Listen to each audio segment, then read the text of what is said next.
Hello students, welcome to today's class. So today we are going to start new chapter, that is chapter number 7, Python Fundamental.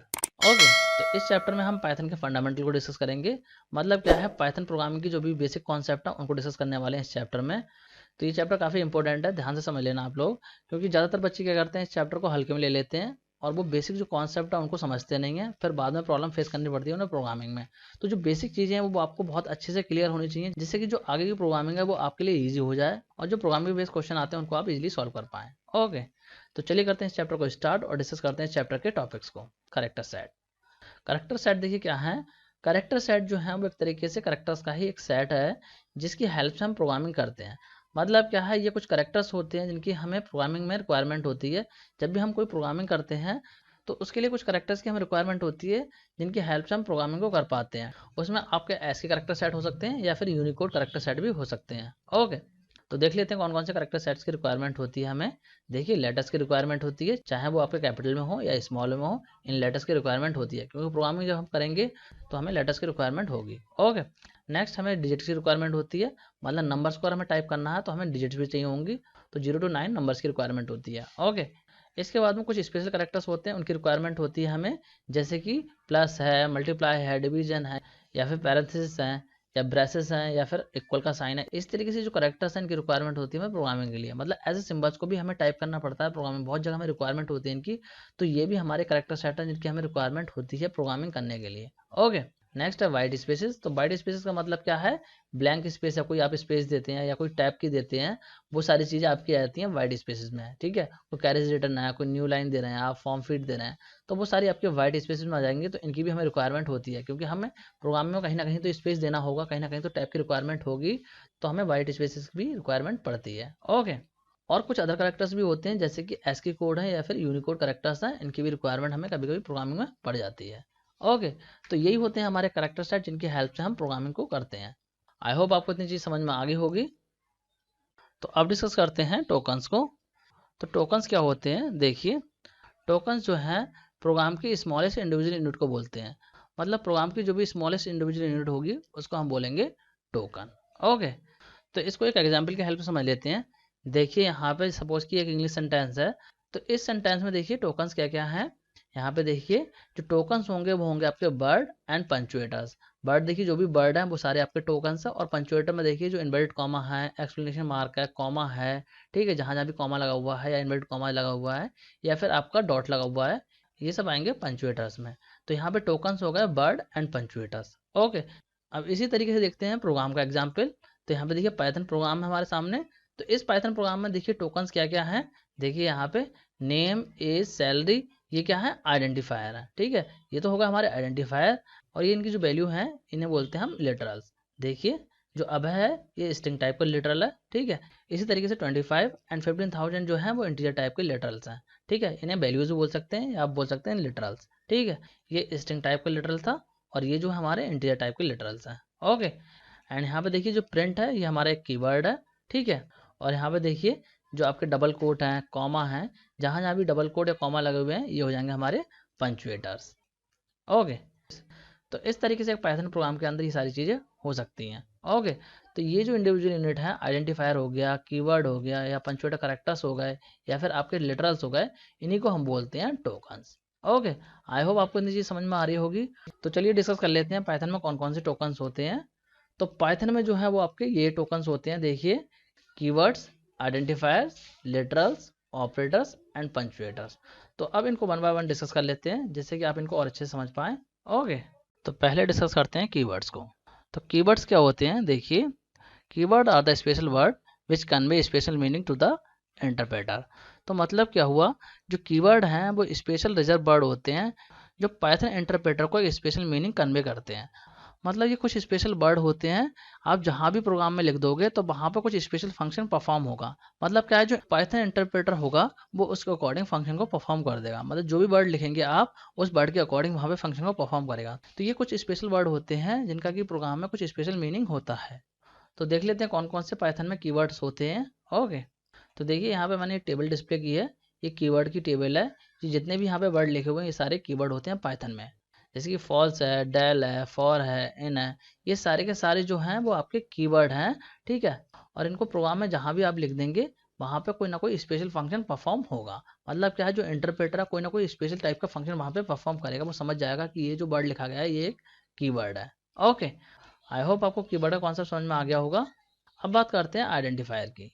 तो identifier जो है वो fundamental building blocks होते हैं किसी भी programme के, और इनको हम प्रोग्राम के डिफरेंट पार्ट को नेम देने के लिए यूज़ करते हैं। जैसे कि वेरिएबल है, ऑब्जेक्ट हैं, क्लासेस हैं, फंक्शंस हो गई, या फिर लिस्ट या डिक्शनरीज हो गई, तो इनको जो नेम दिया जाएगा उसी को हम बोलेंगे आइडेंटिफायर। अगर आपको अभी समझ में नहीं आ रहा है तो मैं यहाँ पे देखिए एग्जाम्पल की हेल्प समझाता हूँ। सपोज कि मैंने यहाँ पे लिखा ए और इक्वल कर दिया 10, ठीक है। तो ये 10 जो है वो स्टोर हो रहा है ए के अंदर, तो ए क्या एक तरीके से ये वेरिएबल बन गया है, तो ये आइडेंटिफिकेशन दे रहा है इस 10 को। मतलब क्या है, ये एज अ आइडेंटिफायर यहाँ पे वर्क कर रहा है। तो इस वेरिएबल को ही बोलेंगे हम आइडेंटिफायर। यहाँ पे हमने वेरिएबल क्रिएट करा है, मतलब क्या है, इस जो वैल्यू को स्टोर करने के लिए यूज कर रहे हैं हम इस ए को, तो यहाँ पे आइडेंटिफिकेशन दे रहा है ए 10 को, तो इसे भी हम आइडेंटिफायर बोलेंगे। एंड वेरिएबल के अलावा जो क्लास है, ऑब्जेक्ट है या फंक्शन है, इनको जो नेम देंगे उसे भी हम बोलेंगे आइडेंटिफायर। ओके, आई होप आपको आइडेंटिफायर का कॉन्सेप्ट समझ में आ रहा होगा। अब बात करते हैं आइडेंटिफायर के नेमिंग रूल्स की, कि आइडेंटिफायर को बनाते टाइम हमें क्या क्या रूल्स फॉलो करने हैं उनको डिस्कस कर लेते हैं। तो क्या क्या रूल्स हैं देखते हैं।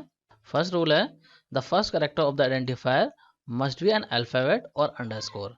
तो पहला रूल तो यह है, जब भी आप आइडेंटिफायर को बनाएंगे तो उसका जो फर्स्ट लेटर होगा वो हमेशा अल्फाबेट होगा या फिर अंडरस्कोर होगा, इसके अलावा और कुछ नहीं हो सकता। ओके, मतलब क्या, अल्फाबेट रहेगा स्टार्टिंग में या फिर अंडरस्कोर रहेगा। ओके, सेकंड रूल क्या है देखिए, all character accept first character may be alphabet of lower case, upper case, underscore और डिजिट 0 to 9।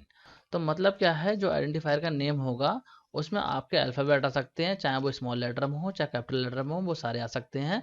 और उसमें नंबर भी आ सकते हैं, लेकिन नंबर जो होगा वो स्टार्टिंग में नहीं आएगा। स्टार्टिंग में मैंने आपको बता दिया फर्स्ट रूल में कि आपका हमेशा अल्फाबेट या अंडरस्कोर रहेगा, और बीच में आपका कुछ भी आ सकता है, नंबर आ सकता है या लास्ट में भी नंबर आ सकते हैं, ठीक है, बीच में अंडरस्कोर भी आ सकता है, ठीक है। तो ये चीज़ आइडेंटिफायर के नेम में हो सकती हैं। ओके, एंड थर्ड रूल क्या है देखिए, identifier name must not contain any wide space और स्पेशल कैरेक्टर। तो आइडेंटिफायर के नेम में कोई भी वाइड स्पेस अलाउड नहीं होता है।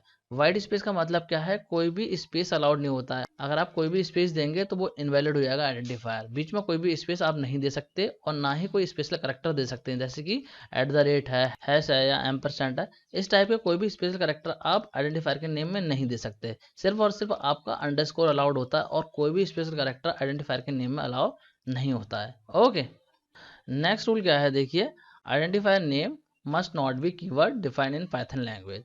तो आइडेंटिफायर का नेम कीवर्ड का जो नेम होता है वो कभी भी नहीं हो सकता। ये चीज़ मैं आपको पहले भी समझा चुका हूँ। मतलब क्या है, जो भी कीवर्ड के नेम होते हैं वो आप एज आइडेंटिफायर नेम नहीं रख सकते। ओके, नेक्स्ट रूल क्या है देखिए, identifiers names are case sensitive. मतलब क्या है, जो आइडेंटिफायर्स के नेम्स होते हैं वो केस सेंसिटिव होते हैं। जैसे कि यहाँ पे देखिए, ये जो है आपका माई नेम, और यहाँ पे भी देखिए माई नेम लिखा हुआ है, लेकिन दोनों में डिफरेंस क्या है, यहाँ पे देखिए जो एम है वो स्मॉल में है, लेकिन यहाँ पे जो एम है कैपिटल में है। इस तरीके से यहाँ पे देखिए एन जो स्मॉल में है, लेकिन यहाँ पे जो एन है वो कैपिटल में है। तो इस तरीके से ये दोनों जो हैं अलग अलग आइडेंटिफायर हो जाएंगे पाइथन में। ऐसा नहीं कि आपने इस तरीके से बना दिया और आप उसको इस तरीके से एक्सेस कर पाओ, ऐसे नहीं होगा। ये दोनों अलग अलग आइडेंटिफायर बन जाएंगे आपके पाइथन में। ओके, तो यहाँ पे कुछ एग्जाम्पल्स लिख लेते हैं वैलिड आइडेंटिफायर नेम्स के, ठीक है। देखिए, तो ये देखिए यहाँ पे कुछ वैलिड आइडेंटिफायर्स के नेम दे रखे हैं। जो पहला है नेम, ये वैलिड है। एंड सेकंड है A123, ये भी वैलिड है। एंड थर्ड है माई फाइल, ये भी वैलिड है। एंड फोर्थ है अंडरस्कोर एन, ये भी वैलिड है। एंड फिफ्थ है n_9, तो ये भी वैलिड है। क्यों ये सारे वैलिड हैं, क्योंकि ये जो है सारे रूल्स को फॉलो करते हैं। जितने भी यहाँ पे रूल हमने डिस्कस करे हैं, इन सारे रूल्स को ये फॉलो कर रहा है। ऐसा कोई भी रूल नहीं जो यहाँ पे ब्रेक हो रहा हो। ओके, अब बात करते हैं कुछ इनवैलिड आइडेंटिफायर्स की। देखिए यहाँ पे कुछ इनवैलिड आइडेंटिफायर्स के नेम दे रखे हैं।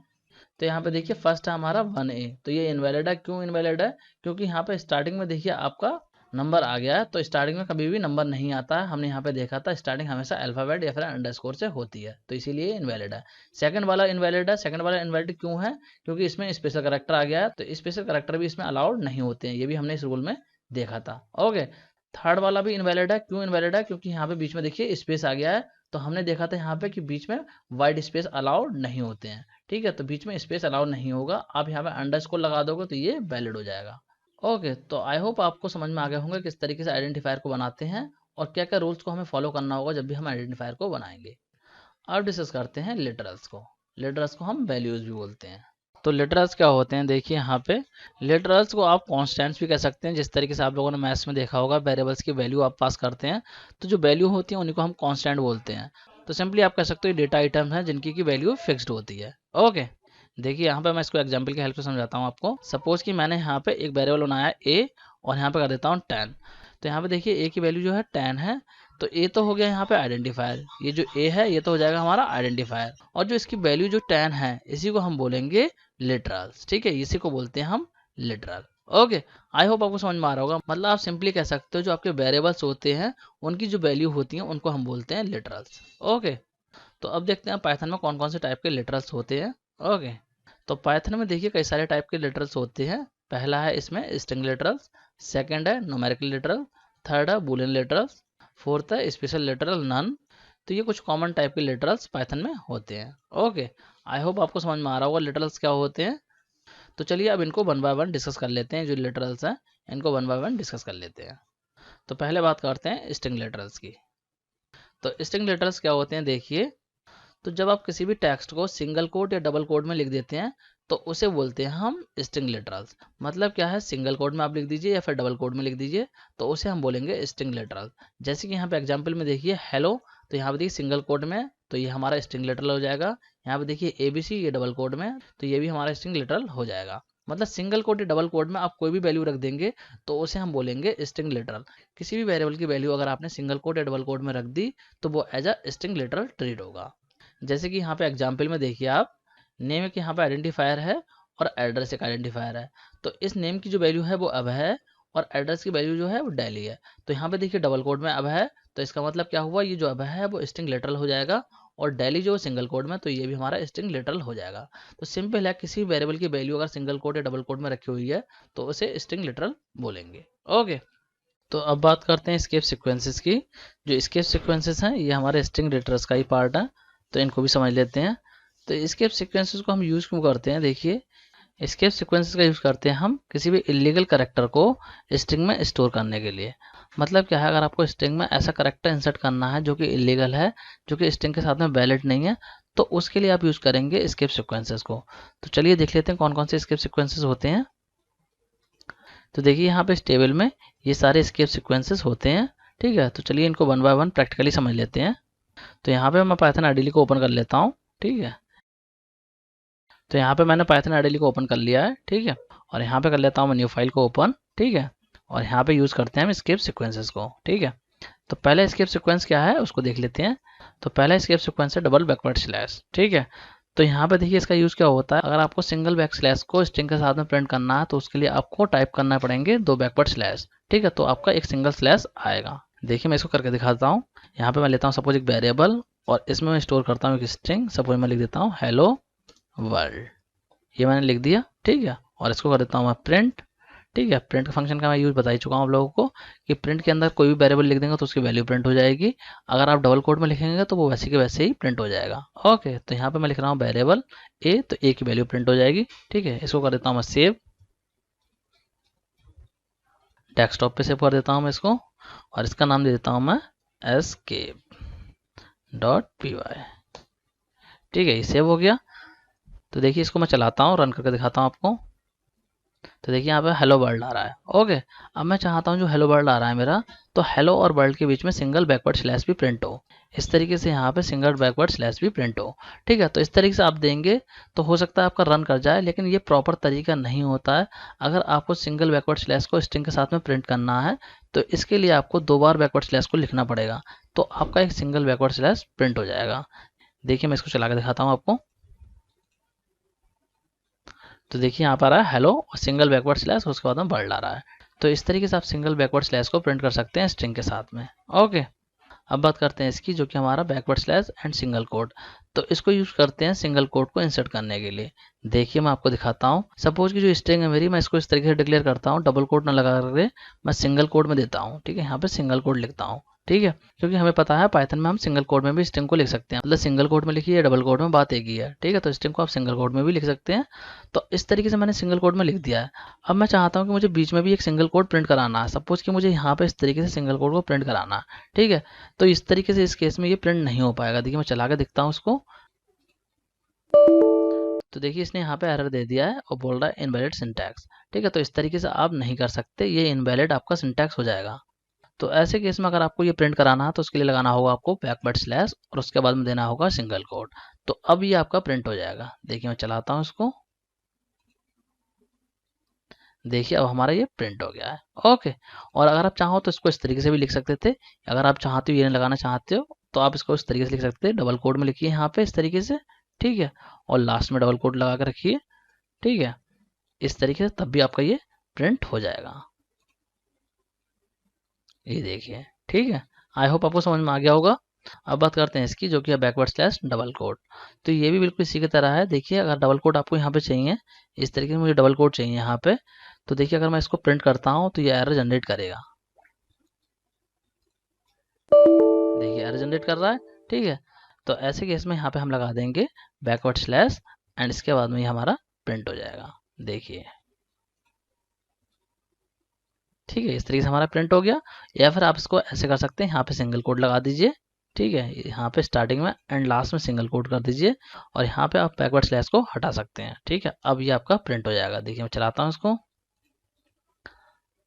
ठीक है, देखिए हमारा आउटपुट वही आ रहा है। ठीक है, तो इस तरीके से भी आप इसको कर सकते हैं। अब बात करते हैं इसकी, जो कि है बैकवर्ड स्लैश ए। तो इसका काम होता है एस की वैल्यू को जनरेट करना, एक वैल्यू की साउंड जनरेट करके ये आपको देगा। ठीक है, तो इसको भी देख लेते हैं यहाँ पे। सपोज मैं यहाँ लिख देता हूँ इस तरीके से बैकवर्ड स्लैश ए। ठीक है, सेव करता हूँ, इसको रन कराता हूँ। तो देखिए यहाँ पे बेल की साउंड नहीं आ रही है, लेकिन यहाँ पे एक सिंबल सा बन गया है। तो ये जरूरी नहीं है हर एक आईडीएलई के अंदर इसकी साउंड जनरेट हो, किसी किसी में नहीं भी होती है। तो इसके लिए मैं ओपन करता हूँ स्पाइडर आईडी को। ठीक है, और उसमें ट्राई करके देखते हैं इसको। यहाँ लिखता हूँ स्पाइडर। तो स्पाइडर आईडी हमारा ओपन हो गया है और यहाँ पे मैं लिखता हूँ कोड। सपोज मैं लिखता हूँ यहाँ पे ए और इसके अंदर कर देता हूँ पास हेलो हेलो। ठीक है, और यहाँ पे देता हूँ बैकवर्ड स्लैश ए। ठीक है, और इसको कर देता हूँ प्रिंट प्रिंट ए। ठीक है, इसको सेव करते हैं। इसका नाम देता हूँ सपोज ये अनटाइटल py। सेव कर देता हूँ और अब मैं करता हूँ इसको रन। तो देखिए यहाँ पे एक बेल की साउंड आपको सुनाई दे रही होगी। देखिए जिस तरीके से एरर की जो साउंड होती है वो आपको आती है, उसी तरीके से यहाँ पे साउंड जनरेट हो रही है। देखिए सुनिए ध्यान से आप लोग। ठीक है, तो इस तरीके से साउंड जनरेट कर रहा है। ओके, तो आई होप आप लोगों को समझ में आ गया होगा ये। अब बात करते हैं इसकी, जो कि है बैकवर्ड स्लैश बी। तो इसका काम होता है बैक स्पेस का। जिस तरीके से हम बैक स्पेस करते हैं उसी तरीके से आप प्रोग्राम में किसी भी करेक्टर को बैक स्पेस करना चाहते हैं तो वो आप कर सकते हैं with the help of backslash b. तो देखिए यहाँ पे मैं लिखता हूँ बैक स्लैश बी। ठीक है, यहाँ पे लिखता हूँ बैक स्लैश एंड बी। ठीक है, मैंने स्पेस नहीं दिया है, वरना वो क्या करेगा स्पेस को इरेज करेगा। ठीक है, मैं कर देता हूँ यहाँ पे सेव एंड मैं इसको चलाता हूँ। तो देखिए हेलो में से ओ को हटा देगा, ये बैक स्पेस कर देगा। चलाते हैं इसको। तो यहाँ पे ये आउटपुट प्रॉपर तरीके से नहीं दे रहा है, तो इसको भी स्पाइडर में चला के देखते हैं। तो यहाँ पे चलाते हैं, वेरिएबल लेता हूँ, मैं लिखता हूँ इसमें हेलो हेलो वर्ल्ड। ठीक है, ये लिख दिया। इसके बाद में यहाँ पे लगा देता हूँ बैक स्लैश बी। ठीक है, इसके बाद में लगा देता हूँ इसको प्रिंट प्रिंट ए। ठीक है, सेव कर देता हूँ और इसको रन कराता हूँ। तो यहाँ से हेलो का ओ गायब हो जाना चाहिए। ठीक है, चलाता हूँ इसको। तो देखिए हेलो का ओ गायब हो गया है, मतलब इरेज कर दिया इसने, बैक स्पेस कर दिया है। यहाँ पे हेल वर्ल्ड आ रहा है। ओके, अब बात करते हैं इसकी, जो कि हमारा बैकवर्ड स्लैश एन। तो इसका काम होता है न्यू लाइन को इंसर्ट करना। तो देखिए यहाँ पे जो हेलो वर्ल्ड है मेरा, अगर मैं इसको यहाँ पे बैकवर्ड स्लैश बी हटा दूँ और इसको सेव करके अभी पहले चला के दिखा देता हूँ मैं आपको। तो देखिए एक लाइन में आ रहा है हेलो वर्ल्ड। ठीक है, तो यहाँ पे मैं चाहता हूँ ये दोनों अलग अलग लाइन में आए हैं, तो इसके लिए मैं यहाँ पे लगा दूंगा बैक स्लैश एन। ठीक है, तो हेलो अलग लाइन में आएगा और वर्ल्ड अलग लाइन में आएगा। ठीक है, मतलब क्या होगा, एक न्यू लाइन इंसर्ट कर देगा यहाँ पे। ठीक है, चलाता हूँ इसको। देखिए तो देखिए दोनों अलग अलग लाइन में आ गए हैं। तो यही काम होता है हमारा बैकवर्ड स्लैश एन का, मतलब न्यू लाइन स्टार्ट करनी है तो उसके लिए यूज करेंगे बैकवर्ड स्लैश एन। ओके, अब बात करते हैं इसकी, जो कि है बैकवर्ड स्लैश आर। ठीक है, तो ये होता है कैरेज रिटर्न के लिए। देखिए इसको भी प्रैक्टिकली समझा देता हूँ मैं आपको। देखिए यहाँ पे मैं सपोज लिखता हूँ पाइथन। ठीक है, पाइथन वर्ड लिख दिया है मैंने। ठीक है, और यहाँ पे लगाता हूँ मैं बैकवर्ड स्लैश आर। तो ये यहाँ पे क्या करेगा, देखिए इसके बाद में जो भी वर्ड है उसमें जितने भी लेटर हैं ये क्या करेगा, उतने लेटर इस वाले वर्ड से हटा देगा, मतलब गायब कर देगा, और जो भी बचे हुए लेटर होंगे उनको इसके बाद में प्रिंट कर देगा। पहले करेगा वर्ड को प्रिंट, और इसके बाद में जितने भी लेटर यहाँ बचेंगे उनको प्रिंट कर देगा। तो देखिए यहाँ पे कितने लेटर हैं, 1 2 3 4 5। ठीक है, तो यहाँ पे ये क्या करेगा, इस पाइथन में से 5 लेटर को गायब कर देगा, 1 2 3 4 5। ठीक है, तो ये क्या प्रिंट करेगा, वर्ड, एंड जो एन बचेगा इसको प्रिंट कर देगा। देखिए मैं चला के दिखाता हूँ, आएगा आपका आउटपुट वर्ड एंड एन। तो ये भी यहाँ पे वर्क नहीं कर रहा है। ठीक है, तो इसके लिए भी स्पाइडर यूज करके देखते हैं। मैंने गलती कर दी, मुझे स्पाइडर ही यूज करना चाहिए था, ये यूज नहीं करना चाहिए था। नेक्स्ट टाइम से मैं स्पाइडर को ही यूज करूंगा। इसको मैं हटा देता हूँ यहाँ से, और चलते हैं स्पाइडर पे। ठीक है, तो स्पाइडर पे आ गए हैं, तो यहाँ पे मैं लिख देता हूँ पाइथन, पाइथन। ठीक है, और यहाँ पे लगा देता हूँ आर, और करता हूँ इसको सेव, और अब मैं करता हूँ इसको रन। तो देखिए यहाँ पे वर्ड प्रिंट हो रहा है, लेकिन यहाँ पे एन भी आना चाहिए था। चेक करते हैं, 1 2 3 4 5, 1 2 3 4 5। अच्छा लगता है मुझे, इसने यहाँ पे स्पेस ले लिया है। इस स्पेस को हटा के देखते हैं। ठीक है, इस वाले स्पेस को मैं यहाँ से हटा देता हूँ, और अब चेक करता हूँ। अब आ गया देखिए वर्ड एन। ठीक है, वरना वो स्पेस को भी उसने काउंट कर लिया था, मतलब 6 लेटर काउंट कर लिया उसने इस साइड के, और उसके बाद में उसने इधर से 6 लेटर को हटा दिया। ठीक है, तो पूरा गायब हो गया था। अब मैंने स्पेस हटा दिया, तो देखिए इसने यहाँ से 5 लेटर को काउंट करा है, और यहाँ से 5 लेटर को हटा दिया है। तब तो पहले वर्ल्ड को प्रिंट करा है, उसके बाद में जो बचा है इधर उसको प्रिंट कर दिया है। ठीक है, तो आ गया वर्ल्ड एन। ओके, तो आई होप आपको ये भी समझ में आ गया होगा। अब बात करते हैं इसकी, जो कि हमारा बैकवर्ड स्लैश टी। तो इसका यूज करते हैं हम टैब का स्पेस देने के लिए। ठीक है, देखिए यहाँ पे यूज करके दिखाता हूँ मैं आपको। यहाँ मैं लिख देता हूँ टी। तो पाइथन और वर्ल्ड के बीच में टैब का स्पेस आएगा। टैब के स्पेस में क्या होते हैं, 4 स्पेसेस होते हैं, तो 4 स्पेस आपके आ जाएंगे। देखिए मैं चला के दिखाता हूँ इसको, प्रोग्राम को। तो देखिए यहाँ पे बीच में टैब का स्पेस आ गया है। ओके, तो ये थे हमारे स्किप सीक्वेंसेस। आई होप आपको समझ में आ गए होंगे। ठीक है, मैंने आपको सारे स्किप सीक्वेंसेस 1 बाय 1 समझा दिए हैं। ठीक है, तो अब बात करते हैं टाइप्स ऑफ स्ट्रिंग की। कौन कौन सी टाइप की स्ट्रिंग्स होती हैं पाइथन में। तो स्टूडेंट्स, टॉपिक को डिस्कस करेंगे हम नेक्स्ट वीडियो में। आज का ये वीडियो यहीं पे एंड करते हैं, नेक्स्ट वीडियो को यहीं से स्टार्ट करेंगे हम। So student, that's it for this video. Thanks for watching.